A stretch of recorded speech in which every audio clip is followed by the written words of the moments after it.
एक साधक का सवाल है, अब जी हम भक्ति कर रहे हैं तो हमारी कितनी शरणागति है और कितना अंतकरण शुद्ध है, ये कैसे पता लगेगा।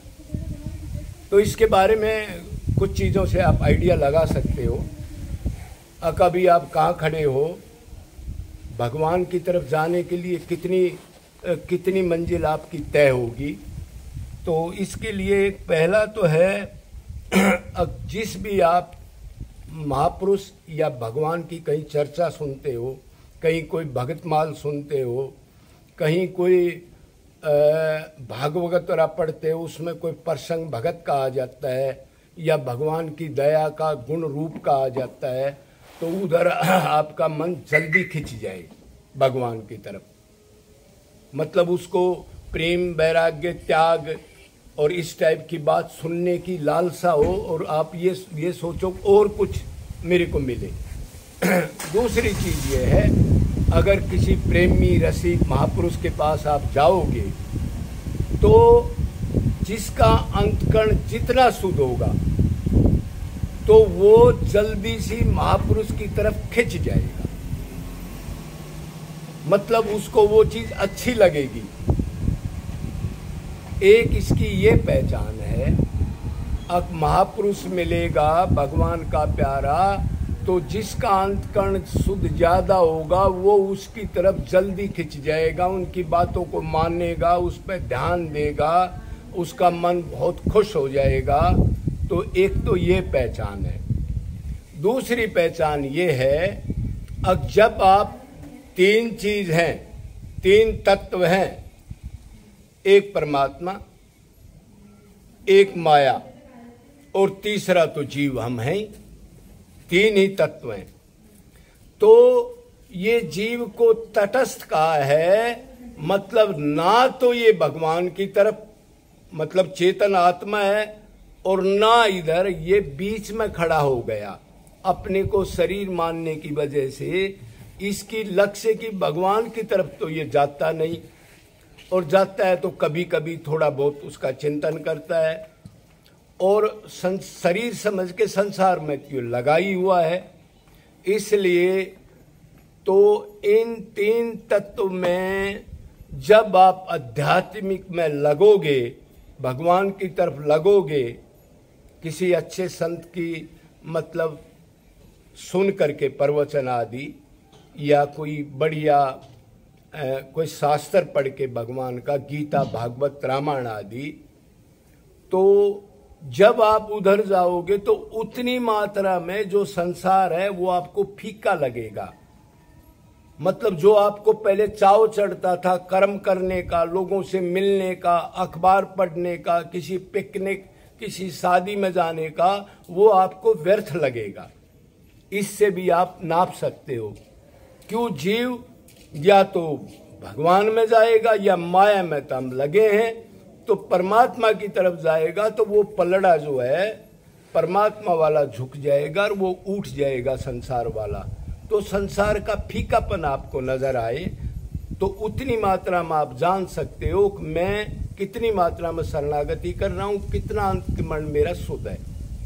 तीसरी बात, अगर आपके मान लो 1000 रुपये गुम हो गए तो आपने 1 दिन, 2 दिन, 3 दिन चिंतन किया, अब कहाँ गुम हो गए, क्यों गुम हो गए। और जब आप मान लो शरणागति आपकी ज्यादा हो जाएगी, मतलब भगवान से थोड़ा प्रेम हो जाएगा, फिर आपके 6 महीने के बाद 10,000 रुपये गुम हो गए, तो उस दिन आपने 3 दिन चिंतन किया, अब आप 3 घंटे मुश्किल से करोगे।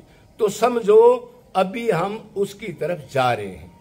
क्यों? आपको पता है कि ये सारा क्षणभंगुर है, ये छूटने वाला है, ये बांधने वाला है और यही हमारे को आध्यात्मिक में जाने के लिए रुकावट है। तो एक ये पहचान है। दूसरा ये है कि आपका कोई अपमान हो जाए, तो अपमान हो जाए तो पहले आपको कितना दुख होता था, उसने मेरे को मूर्ख कहा, उसने मेरे को गाली दे दी, उसने मेरे को पाखंडी कह दिया। और जब आप उधर जाओगे और शरणागति बढ़ेगी तो आपको फिर ये लगेगा अरे ये तो कुछ था ही नहीं, मैं तो आत्मा हूं, और ये लोग तो कहे बगैर छोड़ते नहीं, मैं शरीर तो हूं नहीं। और मान लो इसने कह भी दिया तो माया तो मेरे लगी है, मूर्ख तो मैं हूं ही, और ये तो मैं काम कर ही रहा हूं, क्यों माया से ऊपर तो मैं अभी भगवत प्राप्ति तो की नहीं। तो ये चीज आप में कम होती चली जाएगी, मतलब अपमान में भी आपको फीलिंग बहुत कम हो जाएगी। और तीसरा ये है, आपके घर में कोई मर जाए, कोई टोटा पड़ जाए प्रारब्ध से, घर बिक जाए, आपकी प्रॉपर्टी बिक जाए, तो आपको कितना दुख होता है। तो आपकी शरणागति ज्यादा है, तो फिर आप यही सोचोगे कि इनसे तो ये तो मैंने लेना ही नहीं, मैंने तो मेरा अंशी जो मैं उससे बिछड़ा हुआ हूं अनादिकाल से, मैंने तो उसको प्राप्त करना है, तो मैं इन चीज के बारे में चिंतन क्यों करता हूं। तो इससे भी आप शरणागति को नाप सकते हो। और दूसरा ये है, फिर आपकी एकांत में रहने की आदत होगी। मैं डिस्टर्बेंस में ना रहूं, थोड़ा सा दूरी से रहूं, मैं नाम जप करूं, भगवान की लीला का चिंतन करूं, कभी कोई अध्ययन करूं, और मैं डिस्टर्ब ना हूं, तो एकांत की आदत पड़ जाएगी। दूसरे जीवों के प्रति आपको करुणा पैदा हो जाएगी। कोई भी जीव दुखी हो तो उसके दुख में दुख ही होने लग जाओगे आप, और उसको सामर्थ्य के अनुसार अगर आप कुछ कर सकते हो तो उस काम को भगवान की सेवा समझ के करोगे। और आपको मान लो रोग लग जाए कोई प्रारब्ध से, तो फिर भी आप अगर शरणागति ज्यादा होगी तो विचलित नहीं होगे आप, ये भगवान मेरे लिए कल्याण कर रहा है, भगवान मेरे पापों को काट रहा है। सुख की इच्छा करने से प्रारब्ध बनता है, और दुख को भगवान का प्रसाद समझने से, भोगने से अंतकरण शुद्ध होता है।